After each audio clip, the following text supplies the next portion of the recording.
Junta एक शर्मीला सा लड़का है। वो इतना अकेला है कि लोग उसे देख ही नहीं पाते, जैसे कि वो क्लास में हो ही ना। लोग यहाँ तक कि कैमरा और इलेक्ट्रिक डोर भी उसे नोटिस नहीं कर पाते कि यहाँ असल में कोई बंदा भी है। पर उसकी ये शान से स्कूल लाइफ तब खत्म हो जाती है जब स्कूल की सबसे पॉपुलर लड़की नजीसा उसके पीछे पड़ जाती है, और वो भी हाथ पैर धोकर। कहानी शुरू होती है जब जुंटा क्लास में चुपचाप बैठा होता है और उसकी मौजूदगी हवा जैसी लगती है। उसे कोई नोटिस ही नहीं करता। वो अकेला बैठकर रिसर्च कर रहा होता है कि एक बैकग्राउंड कैरेक्टर की तरह जिंदगी कैसे सरवाइव करे। तभी नजीसा वहां आती है, स्कूल की सबसे हॉट लड़की। वो उसे देखकर रुक जाती है। वो बिना पूछे उसकी फोटो ले लेती है। जुंटा उससे फोटो डिलीट करने की भीख मांगने लगता है, लेकिन वो नहीं मानती और उल्टा उसके बगल में आकर बैठ जाती है। अब उसे क्यूरियोसिटी होती है कि जुंटा वाकई क्लास वालों को दिखता भी है या नहीं, तो वो उसे सीट पर खड़े होने के लिए कहती है ताकि वो खुद चेक कर सके। जुंटा पहले मना करता है, लेकिन जैसे ही नजीसा उसकी ब्राउजर हिस्ट्री दिखाने की धमकी देती है, वो डर कर खड़ा हो जाता है।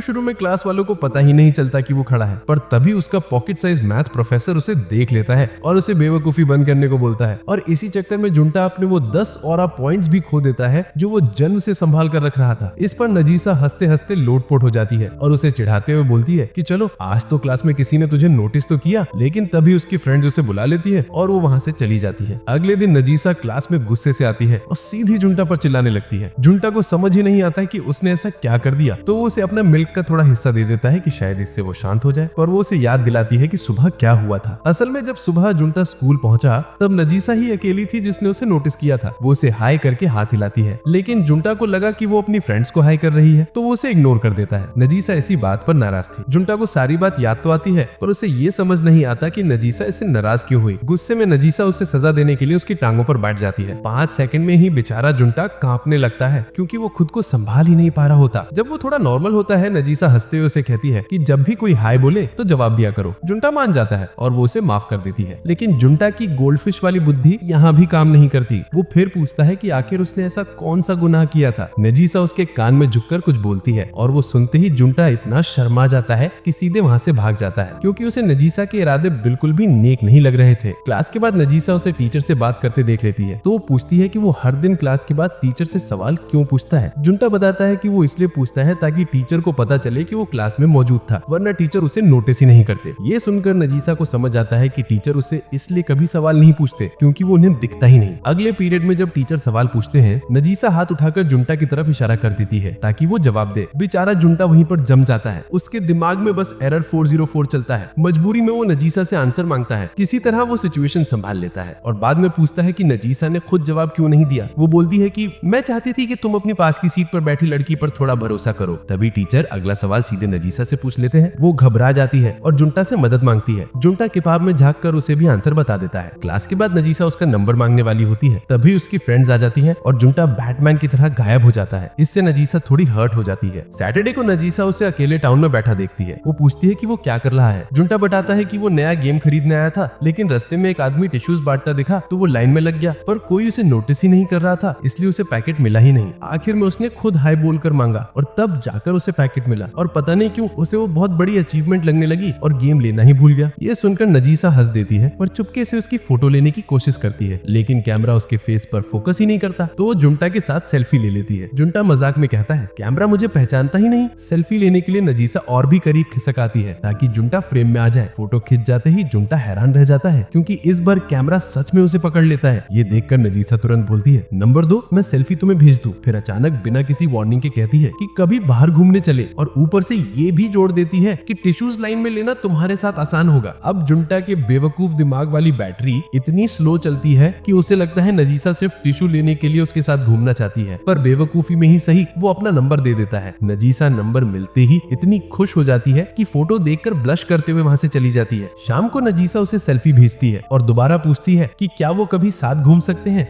ये देखकर जुंटा के तो होश उड़ जाते हैं, क्योंकि उसे लगा था वो मजाक कर रही थी। करीब 5 मिनट की दिमागी लोडिंग के बाद वो फाइनली रिप्लाई करता है हाँ चलते हैं। नजीसा मैसेज पढ़कर अपने घर में इधर उधर घूमने लगती है, पूरी की पूरी ट्रैफिक लाइट की तरह लाल होती हुए। अगले हफ्ते क्लास में जुंटा को बहुत नींद आ रही होती है। वो सोचता है कि चलो थोड़ी झपकी ले ही लेता हूँ, वैसे भी कोई नोटिस नहीं करेगा। पर जैसे ही उसे याद आता है कि नजीसा तो देख लेगी, तो वो मुड़कर साइड में देखता है और शॉक में जम जाता है, क्योंकि नजीसा खुद आधी नींद में टिकी पड़ी होती है। बाद में खेलकूद की वजह से जुंटा की हालत खराब हो चुकी थी। उसे अपने दोस्तों के साथ लॉन्ग डिस्टेंस दौड़ लगानी पड़ी और एंड में उसे चिल्लाना पड़ा कि मैं फिनिश कर चुका हूँ, ताकि लोग नोटिस कर लें कि वो भी मौजूद है। इसी हालत में नजीसा उसे देखने आती है, लेकिन जुंटा उसके पास नहीं आता क्योंकि उसे लगता है पसीने की बदबू से वो मर जाएगी। ये देखकर नजीसा उसे एक छोटी सी हक दे देती है ताकि वो कंफर्टेबल महसूस करे, लेकिन जुंटा दोबारा पीछे हट जाता है क्योंकि उसका औजार जागना शुरू कर दिया था। अब नजीसा कुछ लेने के लिए वहां से चली जाती है। तभी जुंटा नोटिस करता है कि आज उसने हेयर स्टाइल बदली हुई है। वो सोचता है यार ये तो क्यूट लग रही है, क्या मैं भी हेयर कट करवा लूं? लेकिन मेरे चेहरे पर तो फोटोशॉप भी रिजाइन दे देगा। थोड़ी देर बाद नजीसा वापस आती है और उसे वेट वाइप्स देती है ताकि वो अपना पसीना साफ कर ले। जब वो यूज कर रहा होता है, नजीसा उसे मुस्कुराकर बोलती है अब हम दोनों की स्मेल सेम है, मैच कर रही है। ये सुनकर जुंटा का प्रोसेसर ओवरहीट होने लगता है और उससे पहले ही नजीसा अपनी फ्रेंड से मिलने चली जाती है। उधर चेंजिंग रूम में तमा और हुजुकी देखती हैं कि नजीसा आज कुछ ज्यादा ही खुश है। वो पूछती है क्या हुआ, लेकिन नजीसा कुछ बताती ही नहीं और जब तमा उसके वेट वाइप्स लेने लगती है, नजीसा तुरंत रोक देती है। तमा सब समझ जाती है, अच्छा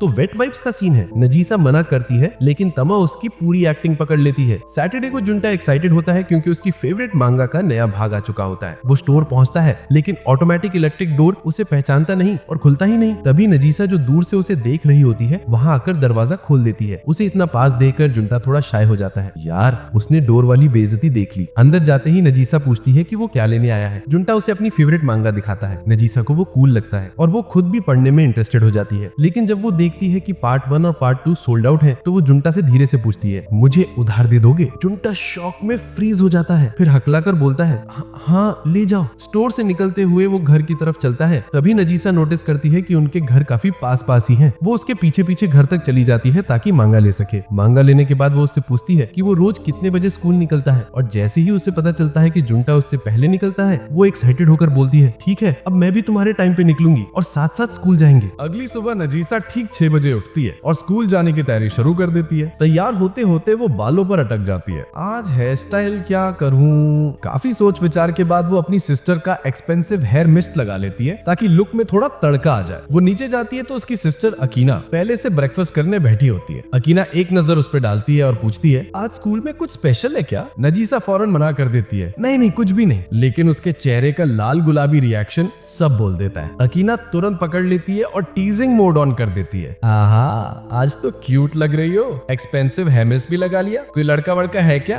नजीसा शर्म से लाल होकर सीढ़ियों की रफ्तार से बाहर निकल जाती है। बाहर वो एक मोड़ पर खड़ी होकर जुंता का इंतजार करती है ताकि जब वो आए तो ऐसा लगे जैसे कोइंसिडेंस हो गया। जुंता आता है। नजीसा मनी मन उम्मीद करती है बस एक कॉम्प्लीमेंट दे दे, लेकिन जुंता कुछ बोलता ही नहीं है। ये देखकर उसका दिल थोड़ा सा डगमगा जाता है। क्या यार जीरो रिएक्शन। स्कूल जाते हुए जुंता सोच रहा होता है कि वो आज तक किसी के साथ चलकर स्कूल नहीं गया, वो भी नजीसा जैसी थोड़ी सी क्रेजी लड़की के साथ। रास्ते में दोनों एक कन्वीनियंस स्टोर के सामने रुकते हैं। नजीसा उससे पूछती है कि लंच में उसे क्या पसंद है। लगभग 5 मिनट बाद तमा और हुजुकी वहां पहुंच जाते हैं। जैसी उम्मीद थी उन्हें जुंता दिखता ही नहीं। फिर जैसे ही नजीसा कहती है कि ये मेरा क्लास पार्टनर है, दोनों चौंक कर फ्रीज हो जाती हैं। ओह ये कब से यहाँ खड़ा है? नजीसा बताती है कि तुम लोगों के आने से पहले से। जुंता ये सुनते ही उठकर चुपचाप वहां से निकल जाता है। मुझे फील्ड जोन में घुसना ही नहीं है। दोपहर में जुंता क्लास में बैठा सोचता है कि आज का दिन भी वैसे ही बोरिंग है जैसा हर दिन होता है। लंच ब्रेक में वो फिर अकेला बैठकर खाता है। कोई उससे नजर तक नहीं मिलाता और वो खुद से बोलता है हाँ भाई सेम ओल्ड बोरिंग रूटीन। शाम को वो स्कूल से घर लौट रहा होता है। आगे चल रही एक लेडी उसे नोटिस नहीं करती तो जुंता चुपचाप साइड में हटने की कोशिश करता है। उसी समय एक तेज कार उसके पास से गुजरती है और पूरा कीचड़ उस पर उड़ा देती है, लेकिन जुंता एकदम शांत, जैसे कीचड़ नहीं विटामिन लोशन लगाओ, क्योंकि उसे तो आदत है इनविजिबल ट्रीटमेंट की। तभी अचानक नजीसा कहीं से प्रकट हो जाती है। वो सब देख चुकी होती है और उसको बेचारे पर तरस आ जाता है। वो बोलती है कि चलो तुम्हें घर तक छोड़ती हूँ, फ्रेश हो लेना। पर जब जुंता को पता चलता है कि उसकी कीज कहीं गिर गई हैं, नजीसा तुरंत ऑफर देती है चलो मेरे घर चलो, वहाँ शावर ले लेना। जुंता मान जाता है और उसके घर पहुंचते ही गलती से उसका खजाना देख लेता है। नजीसा बिजली की स्पीड से उसे ढकते हुए पूछती है तुमने कुछ देखा? और वो बिना पलक झपकाए बोल देता है नहीं। अब वो बाथरूम में जाता है और थोड़ा ऑकवर्ड फील करता है क्योंकि पहली बार किसी लड़की के घर नहा रहा होता है। इधर नजीसा उसका साइज देखकर एक ट्रैक सूट निकालती है। कुछ देर बाद वो फ्रेश होकर बाहर आता है। नजीसा उसे ट्रैक सूट पकड़ा देती है और बोलती है यूनिफॉर्म धुलने गया है, ये ले लो, हेयर भी ड्राई कर लो, भीगे हुए अच्छे नहीं लगते। सब कुछ हो जाने के बाद नजीसा उसे गेट तक छोड़ने आती है तो जुंता बाय बोलकर चला जाता है और नजीसा थोड़ी उदास हो जाती है। काश थोड़ी देर और रुकता। अगली सुबह जुंता स्कूल जा रहा होता है और रास्ते में नजीसा फिर मिल जाती है। उसे देखते जुंता के दिमाग में फ्लैशबैक आता है, कल तुम्हें 2 इंच दूर था हाय बोलने से। वो ट्रैक सूट उसे वापस कर देता है। नजीसा उसके पास खड़ी होती है और कैजुअली पूछती है वैसे तुम्हारी हाइट कितनी है? जुंता बोलता है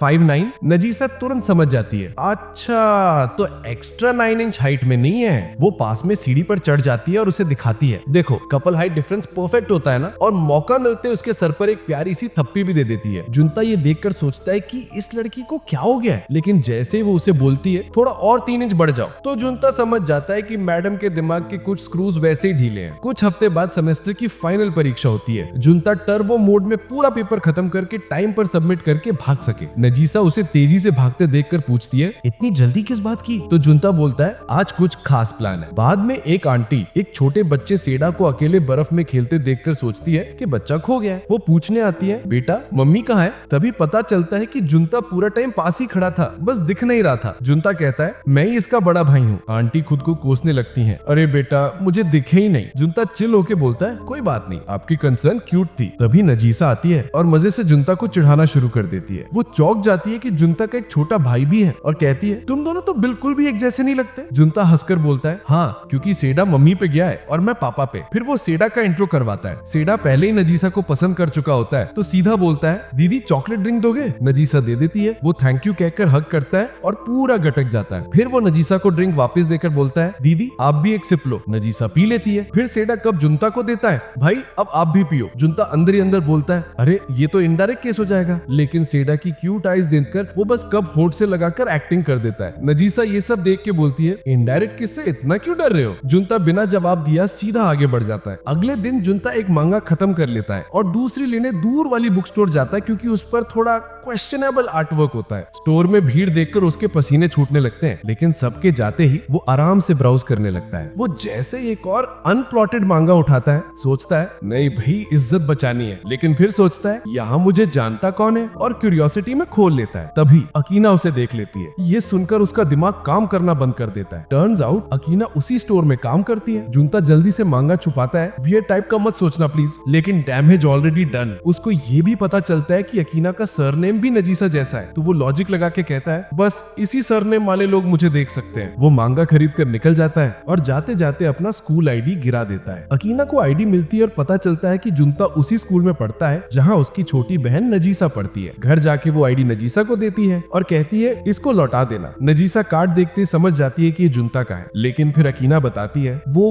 जुनता एक ऐसी मांगा देख रहा था जिसमें हीरोइन के मेलन्स थोड़े एक्सेल थे। नजीसा का दिमाग तो पूरी तरह हिल जाता है। अगले दिन नजीसा जुनता को कार्ड दिखाती है और कहती है रिटर्न चाहिए, पहले बताओ वाटरमेलन एम्बेसडर वाले कॉमिक्स देखते हो? जुनता हक्का बक्का रह जाता है। ओ नाइस, जिसने मुझे पकड़ा था वो इसकी बहन निकली। वो कुछ समझाए उससे पहले ही नजीसा उसे कार्ड देती है और बोलती है ठरकी कहीं का। अगले दिन नजीसा उसे याद दिलाती है, तुमने प्रॉमिस किया था घूमने जाने के लिए, फ्री कब हो? जुनटा बोलता है हॉलिडे में कुछ फिक्स नहीं। नजीसा तो नेक्स्ट सैटरडे मिलते हैं और जुनटा तुरंत मान जाता है। घर आकर कैलेंडर देखता है और उसका दिमाग हिल जाता है। अगले सैटरडे इक्वल्स टू क्रिसमस। फिर वही दिन आता है। जुनटा पूरे टेंशन में नजीसा से मिलने निकलता है और इतनी जल्दी पहुंचता है कि 1 घंटा पहले ही पहुंच जाता है। भीड़ से बचने की कोशिश में एक कॉर्नर में बैठ जाता है। तभी अचानक एक आदमी और उसकी वाइफ, जिनके लिप्स इतने भरे हुए हैं कि सूरज को भी ब्लॉक कर दें, आकर सीधे जुनटा के ऊपर बैठ जाते हैं क्योंकि उन्हें दिखता ही नहीं कि वहां कोई बैठा है। जुनटा उन सूरज ब्लॉक करने वाले लिप जॉब वाले कपल से किसी तरह बच निकलता है और फिर लगभग 30 मिनट अकेले वेट करता है। आखिरकार नजीसा आती है और पूछती है कितनी देर से वेट कर रहे थे? जुनटा कूल बनकर बोलता है बस अभी अभी आया हूँ। लेकिन जैसे ही नजीसा उसका हाथ पकड़कर महसूस करती है कि हाथ लिटरली आइस बन चुके हैं, वो फिर पूछती है सच बताओ कितनी देर? जुनटा धीरे से फिर से झूठ बोलता है बस 20 मिनट। नजीसा को बुरा लगता है और बताती है कि उसको देर इसलिए हुई क्योंकि वो जुनटा के लिए गिफ्ट लेने गई थी। वो गिफ्ट देती है और जुनटा का दिमाग फिर से टेंशन मोड में, क्योंकि अब उसको भी रिटर्न गिफ्ट लेना पड़ेगा। वो बोलता है 1 सेकंड रुकना, मैं अभी आया, और रॉकेट की स्पीड में भाग जाता है। शॉप्स में घूमते घूमते उसे समझ नहीं आता क्या ले। फिर अचानक याद आता है विंटर है और उसके दिमाग में बिल्कुल वन पीस वाली लाइट बल्ब जलती है। वापस आकर वो माफी मांगता है कि कहीं उसने ज्यादा देर तो नहीं कर दी। फिर वो नजीसा को एक क्यूट सी ग्लव्स देता है ताकि ठंड ना लगे। नजीसा सच में खुश हो जाती है, तुमने मेरे लिए इतना सोचा, और तुरंत पहन लेती है। फिर उसे अपना गिफ्ट याद आता है, एक टी शर्ट जिस पर लिखा है मैन कैरेक्टर। वो बोलती है ये शायद थोड़ा बच्चों जैसा लग रहा है, लेकिन जुनटा चिल होकर बोलता है अरे यार गिफ्ट तो गिफ्ट होता है, मुझे पसंद आया। फिर वो दोनों आराम से घूमते फिरते अपना डे एंजॉय करते हैं। कुछ हफ्तों बाद सेडा अपना पसंदीदा एनिमे देखकर ट्रांसफॉर्म होने की एक्टिंग लगातार 2 घंटे तक करता रहता है। घर में सबका सिरदर्द होने लगता है तो माँ कहती है जुनटा इसको बाहर ले जाओ जरा। बाहर जाते ही सेडा फिर उसी ट्रांसफॉर्मेशन की एक्टिंग में लग जाता है। जुनटा उसे एक खाली जगह ले जाकर बोलता है ठीक है अब कोई नहीं देख रहा, और फिर खुद एकदम परफेक्ट एनिमे ट्रांसफॉर्मेशन करता है। सेडा शॉक, भाई ये तो रियल लग रहा था। तभी अचानक वहां